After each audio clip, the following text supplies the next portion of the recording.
Bună dragilor și bine ați venit la o nouă filmare. De această dată te invit la două citiri de tarot, în cadrul cărora vreau să văd ce urmează în viața ta în următoarea săptămână, din momentul în care tu vezi acest videoclip. Este important momentul în care ai intrat, pentru că atunci Universul are cu siguranță un mesaj important pentru tine.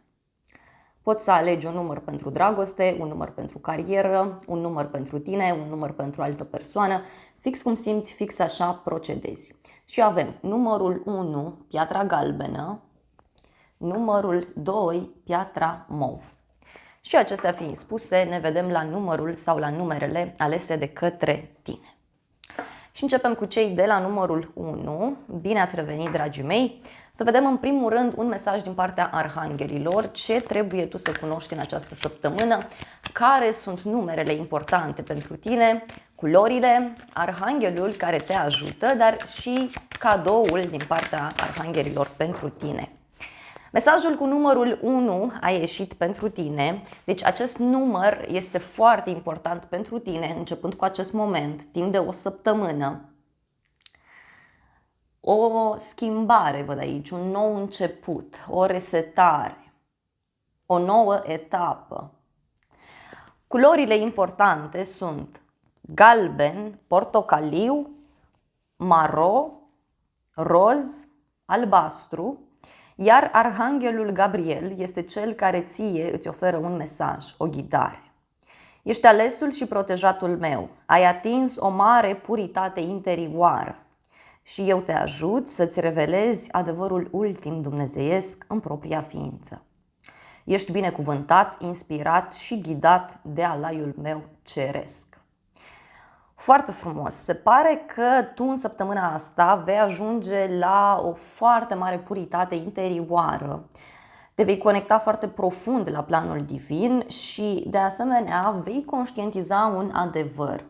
Un adevăr în legătură cu dragostea, în legătură cu banii, în legătură cu viața ta, cu sufletul tău. Bun, să vedem în continuare tarotul ce transmite, ce mesaje are pentru tine în această săptămână, ce trebuie tu să cunoști. Hai să vedem, dragii mei, cei de la numărul 1 au ieșit deja două mesaje. La baza pachetului avem 6 de monede, 9 de spade, asul de cupe. Simt aici că este vorba despre o nouă emoție, un nou început, o resetare. Ceva nou care se petrece în viața ta. Însă, în unele cazuri, se vede foarte clar faptul că emoțiile te dau puțin peste cap. Ești puțin stresat în legătură cu niște noi emoții pe care le ai față de o persoană. Poate să fie o noutate legată de ceva drag sufletului tău sau niște noutăți care apar într-o relație. Și 6 de monede vorbește clar despre faptul că ești nevoit să te împarți între două situații. Este nevoie să mulțumești două persoane, două locuri de muncă, planul personal, planul profesional și, bineînțeles, că tot această săptămână reprezintă pentru tine un moment în care vei reuși să ajungi la acest echilibru. Poate aștepți niște bani sau poate chiar ai de făcut niște cheltuieli. Prima carte pentru tine care a sărit singură este 8 de bâte. Multe activități care se petrec în această perioadă, multe conversații văd online, multe discuții. Totul în această perioadă se desfășoară foarte, foarte rapid pentru tine. 6 de bâte, următoarea carte, care reprezintă o bucurie, un succes, ceva oficial, ceva în sfârșit începe să arate cumva. Și este clar aici un succes care vine cu viteza luminii, adică foarte rapid. Foarte rapid. Următoarea carte, asul de bâte, foarte multe bâte, foarte multă energie de foc, mult entuziasm, văd aici, o nouă pasiune, o nouă activitate pe care o faci. O bucurie care apare pentru inima ta. Apoi, ultima carte, avem 4 de cupe. 4 de cupe, să știi că în acest context poate să însemne și o senzație așa de oboseală. Dar, pe de altă parte, această carte, în acest context, îmi spune clar despre faptul că poate nu ești atât de deschis în fața noutăților, în fața lucrurilor care se petrec, pentru că avem aici un as de monede și soarele. Deci bucurie văd, însă e ceva ce parcă te nemulțumește. Simt aici că este vorba despre o noutate care apare în viața ta. Poate o nouă persoană, o propunere. Vreau să clarificăm 8 de bâte pentru tine. 8 de bâte reprezintă un succes, reprezintă ceva foarte rapid care se întâmplă pentru tine în legătură cu un nou proiect, în legătură cu o persoană mai tânără. Poate are legătură și cu o sumă de bani pentru unii dintre voi. Văd o victorie din nou cu asul de spade, o bucurie. O bucurie foarte mare pe care tu o vei celebra. Unii dintre voi, cu siguranță văd aici că aveți un succes foarte mare. Este ceva foarte benefic care se întâmplă. Poate într-o relație de iubire aveți niște discuții clarificatoare sau din punct de vedere profesional poți să primești un răspuns pozitiv. Mai văd niște discuții pe care le ai cu o persoană care studiază sau este o persoană care cumva este mai tânără în unele cazuri. Iar la bază, uite, din nou avem 6 de bâte. Se accentuează acest mesaj de succes, de bucurie. Și această victorie, această șansă, această clarificare, da, ție personal îți va transforma foarte mult viața. O conexiune văd pentru unii cu zodia Scorpion. Din nou 6 de bâte la baza pachetului. Din nou victorie. Să vedem asul de bâte. Asul de bâte a venit clarificat cu foarte multe mesaje. Foarte multe mesaje. E ca și cum reușești, ai parte de acest nou început, ai parte de această victorie, îți clarifici situația cu partenerul sau ai ocazia să cunoști o nouă persoană, însă eu te simt aici destul de obosit, exact cum am intuit de la început. Deci te simt foarte obosit. E ca și cum ești atât de obosit de relație, de ceea ce s-a întâmplat până acum. Poate te vei simți puțin obosit în legătură cu un proiect anume și atunci e ca și cum nu te poți bucura la capacitate maximă. Însă, eremitul vorbește în primul rând despre o conexiune cu zodia Fecioară, dar în acest context, cu asul de monede, 9 de monede, discutăm clar pentru tine despre un câștig, despre că este ceva stabil, este ceva care, așa cum am mai spus, ție îți va schimba viața. Poate în momentul de față nu conștientizezi puterea acestei situații. Da? Este clar că un nou început vine la pachet și cu un sfârșit și cu o transformare. Ultima carte, vreau să o clarificăm, 4 de cupe, ce reprezintă? Reprezintă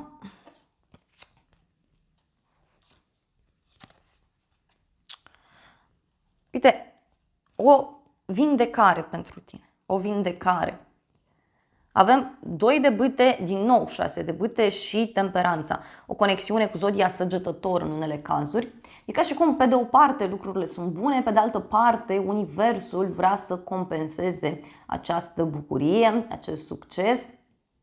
Este o bucurie care, atenție, ține de zona internetului, de o decizie importantă, de o situație care va merge aici clar pe un termen foarte lung, iar sfatul cărților este să te odihnești.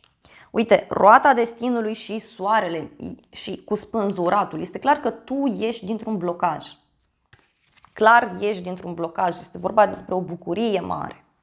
Să vedem și un mesaj din partea acestui oracol pentru tine în acest moment, ce trebuie să cunoști. S-a întors un mesaj și anume iubire. Iubire. Deci iubire, iubire față de tine, iubire față de cineva. Să vedem. Încă un mesaj, da? Avem legături, da? A avea o legătură sensibilă, o legătură emoțională importantă. Este important aici să-ți transmiți, să te ocupi și de persoanele foarte apropiate de inima ta. Da?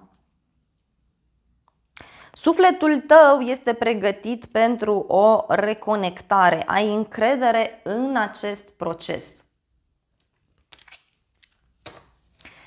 Să vedem și un mesaj din partea îngerilor. O să te rog să pui o întrebare și să vedem răspunsul la întrebarea ta.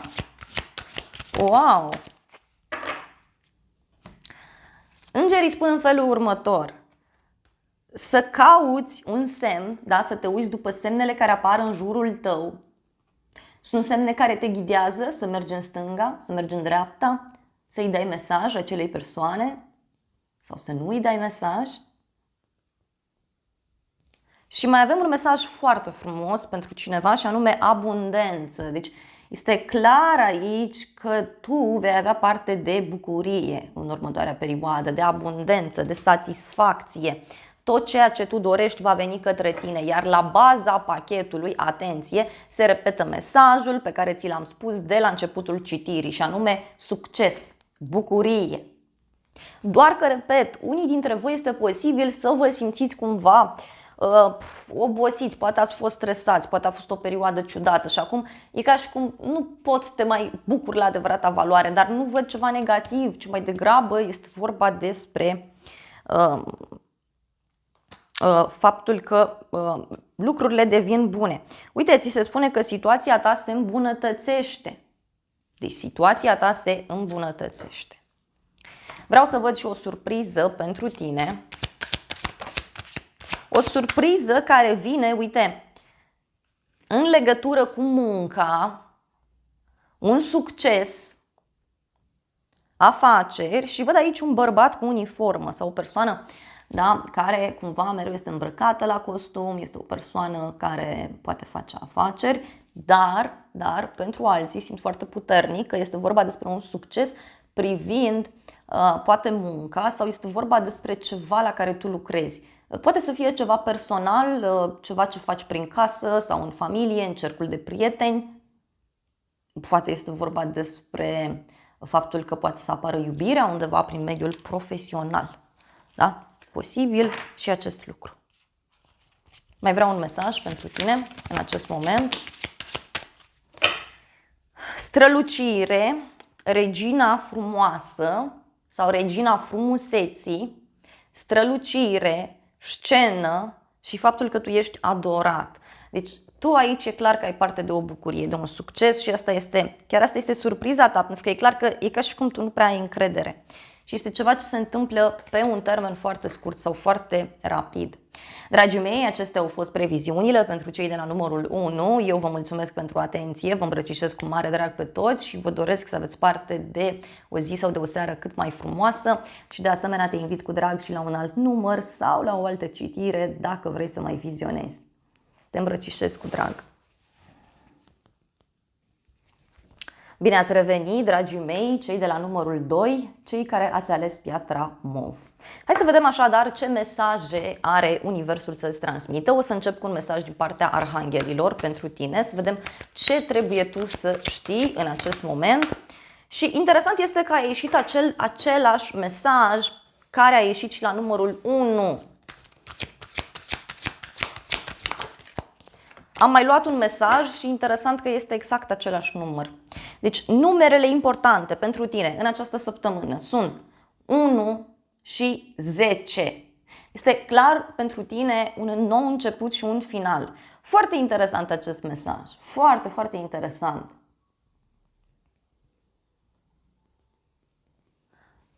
Arhanghelul Gabriel și Arhanghelul Zadachiel sunt cei care te ajută în această săptămână.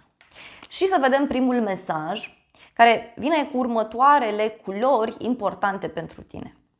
Portocaliu, albastru, mov, maro, galben, iar Arhanghelul Gabriel este cel care ție îți oferă un dar, o ghidare. Ești alesul și protejatul meu, ai atins o mare puritate interioară și eu te ajut să-ți revelezi adevărul ultim dumnezeiesc în propria ființă. Ești binecuvântat, inspirat și ghidat de alaiul meu ceresc. Foarte frumos acest mesaj. Se pare că, atenție, Ești într-o perioadă în care vei reuși să purifici ceva anume, dar simt eu că totul începe cu sufletul tău, totul începe cu modul tău de a fi.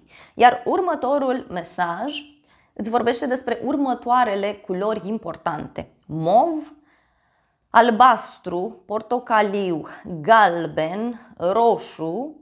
Mesajul este libertatea interioară. Deci reușești să te eliberezi din ceva anume. Arhanghelul Zadachiel este cel care ție îți oferă un dar, o ghidare. Te ajut să trezești în ființa ta încrederea în tine, libertatea interioară benefică, bucuria divină și astfel să te poți manifesta drept un conducător exemplar. Dacă ai întrebat de muncă, fie primești un răspuns pozitiv din partea șefului, fie este un răspuns pozitiv de la nivel înalt, niște responsabilități care apar și care, bineînțeles că pentru tine sunt pozitive, dar poate să reprezinte și un moment în care tu este nevoie să iei atitudine într-o situație. Pentru că, bineînțeles, lucrurile nu se rezolvă doar dacă transmitem un gând, doar dacă facem o meditație. Este nevoie să și acționăm din punct de vedere practic. Da? Bun. Hai să vedem acum mesajele tarotului pentru tine. Ce trebuie tu să știi pentru această săptămână? Cei de la numărul 2, cei care ați ales piatra mov. Vreau să văd, dragii mei, mesaje în acest moment. Wow, wow. Au ieșit deja 2 mesaje. Unul s-a și întors. La baza pachetului avem 9 de cupe. 9 de cupe, lumea. Cavalerul de monede. Foarte frumos. Văd aici clar o bucurie foarte mare pentru tine, pentru sufletul tău. Un moment de împlinire, de apogeu, fericire, o bucurie mare legată de zona străinătății, de internet. Este cu adevărat o săptămână în care tu te vei simți în lumea ta, te vei simți bine, primești răspunsuri pozitive, mai ales dacă este vorba despre o situație care până acum s-a mișcat destul de greu. Te eliberezi și te bucuri. Apoi avem arcana majoră, moartea. Este clar pentru tine o săptămână foarte puternică, o săptămână pe care o vei simți extraordinar de intens. Avem o conexiune cu zodia Scorpion, zodia Gemeni pentru unii. Dar ce văd aici este o eliberare. E ca și cum în sfârșit strălucești, în sfârșit ești acolo unde îți dorești. Această veste care apare pe tine personal te eliberează din ceva. Și avem și numărul 10 aici, care din nou vorbește despre un final, dar și despre un nou început. Acesta este și mesajul care se amplifică aici pentru tine. Avem arcana majoră îndrăgostiții, apoi, și îți vorbeam eu despre o conexiune cu zodia Gemeni. Este vorba despre o tentație foarte mare pe care tu o ai în această săptămână, o bucurie uriașă, poate te îndrăgostești, relația cu partenerul devine mai pasională, devine mai frumoasă, mai bună și tot cartea asta, să știi că îți vorbește foarte clar despre un moment în care pur și simplu vei simți că plutești, vei simți că te bucuri foarte intens de viață. Următorul mesaj este tot o arcană majoră. Avem arcana majoră puterea. Aici poți avea o conexiune cu zodia Leu, însă ce văd este că în această săptămână tu pur și simplu vei străluci. Deci se amplifică acest mesaj. Poate să fie o perioadă în care se clarifică niște lucruri în relația cu partenerul tău sau o perioadă în care poți să te îndrăgostești sau poate să apară ceva care ție personal îți va oferi foarte multe emoții. Ultima carte pentru tine, 3 de monede. Văd că lucrezi într-un grup mai mic de oameni în această săptămână, dar văd aici și că studiezi ceva anume, te bucuri de un anumit lucru, te bucuri de ceva special. Să clarificăm puțin arcana majoră moartea, vreau să vedem, a ieșit împărăteasa. Este clar faptul că este ceva care te stresează, da? Ți este teamă de succes? Ești stresat în legătură cu o femeie sau în legătură cu o sumă de bani, cu o avansare, dar văd aici clar o schimbare majoră pentru tine legată de bani, legată de planul personal. Și uite, această dezamăgire se duce, această dezamăgire dispare și simte aici că în urma acestei transformări tu îți vei lăsa sufletul liber, tu vei iubi, te vei bucura de viață. Îndrăgostiții, să vedem ce spune. Avem din nou arcana majoră, lumea, dar și luna. O conexiune aici cu zodia rac, zodia pești pentru unii. Dragii mei, aici văd clar că femeile au un rol foarte important în viața ta în această săptămână. Este important să îți asculți intuiția și mai simt eu să-ți transmit că această stare de confuzie, această stare de neliniște se duce în această săptămână. Lumea reprezintă un final, o eliberare karmică dintr-o relație ciudată sau dintr-o perioadă ciudată în care ești tu. Pentru alții poate să fie vorba despre o săptămână în care vă bucurați de viață, începeți să vă dați seama ce contează cu adevărat pentru voi. Și puterea a venit clarificată cu arcana majoră împăratul și cu regele de bâte. Deci din nou foarte multă energie de foc, mai avem și o conexiune cu un berbec, leu, săgetător. Poate să fie o confruntare cu un șef sau cine știe, un bărbat important, o persoană importantă din viața ta. Îți poate da un mesaj, un apel telefonic, poți să primești un răspuns, dar eu simt clar aici că a ieșit și împărăteasa și împăratul. Se clarifică ceva într-o relație importantă sau este faptul că va fi nevoie să dai dovadă de mai multă rațiune, de mai multă cumva organizare. Deci o persoană masculină sau o energie masculină fie te provoacă, fie este vorba despre un duel aici, da? Între un împărat și un rege, un șef și un angajat, doi bărbați, tatăl tău și o altă persoană. Să vedem ultima carte, 3 de monede pentru tine, ce trebuie tu să știi în acest moment. 8 de spade, 8 de spade. Văd aici un oarecare blocaj legat de un grup format din 3 persoane. Faptul că tu primești această responsabilitate, fie nu-ți place, fie ți se pare puțin stresantă, da? Stresantă. Poate chiar îți dai seama că este nevoie să ceri ajutorul prietenilor, să ceri sfatul oamenilor din jurul tău. Și avem regele de monede și 7 de cupe. O conexiune văd cu o zodie de pământ pentru unii. Taur, Fecioară, Capricorn. Este vorba despre multe opțiuni care apar, dar și despre un moment în care cineva ți-a propus un anumit lucru, da? Sau îți propune aici un anumit lucru. Din nou, arcana majoră, moartea și 4 de bâte, asul de spade, care împreună, e clar, vorbesc despre o victorie, despre o soluție, dar și despre un nou început mult mai stabil. Să vedem și un mesaj din partea acestui oracol pentru tine. Au ieșit mai multe mesaje, le voi lua în considerare pentru că simt că sunt importante. Primul este să renunți. Câteodată este mai bine să renunți, să mai controlezi o situație și să lași universul să lucreze, da? În afara timpului, pentru că da, în planul spiritual nu există timp, nu există spațiu și vină, da? Nu lăsa vina ta în calea fericirii. Adică este bine să accepti că fiecare om greșește. Fiecare om greșește. Foarte interesante mesajele, da?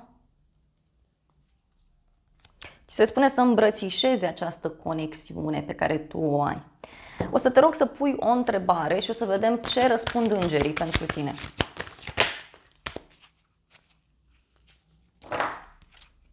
Îngerii au răspuns. Primul mesaj este oameni care vin în ajutorul tău. Deci tu ai oameni frumoși care te ajută în legătură cu ce ai întrebat, dar poate să fie vorba și despre familia ta și despre oamenii dragi.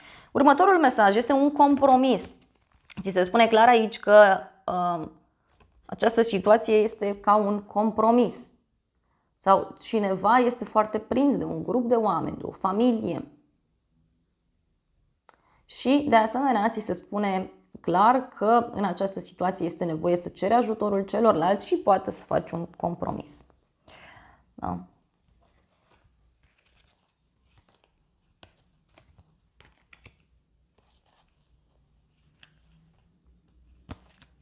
Foarte interesant. Și acest oracol, da, spune că totul depinde de tine. Și mai ai mesajele astea care, uite, au fost prezente și la numărul 1 și mai exact succes și că situația aceasta se îmbunătățește. Foarte interesant. Să vedem acum o surpriză pentru tine, pentru această săptămână. Surpriza pentru numărul 2. Surpriza are legătură cu o femeie matură, o femeie din înalta societate, poate să fie o femeie căsătorită sau o femeie care este foarte stabilă, foarte sigură pe ea. Și avem muncă, profesie, succes, un coleg. Deci tu aici este clar că vei reuși să dobândești o anumită poziție sau o astfel de femeie te poate surprinde. Dar e ceva legat de bani, ceva legat de bani, de casa ta sau de o stabilitate mai mare și simt aici că are o legătură și cu zona străinătății sau cu un bărbat căruia îi place mult să călătorească sau o persoană care este cumva diferită. Și dacă ești femeie, văd aici clar că vei fi pusă în fața unei decizii importante. Dragii mei, acestea au fost previziunile pentru cei de la numărul 2. Eu vă mulțumesc pentru atenție, vă îmbrățișez cu drag pe toți, iar dacă ai rezonat cu mesajele, te invit să te abonezi canalului, să apeși butonul de like, poți să lași un comentariu. Sunt funcții gratuite pentru toți și astfel mă poți ajuta. De asemenea, te invit cu drag și la o altă citire, dacă vrei să mai vizionezi. Eu îți doresc să ai parte de o zi sau de o seară cât mai frumoasă.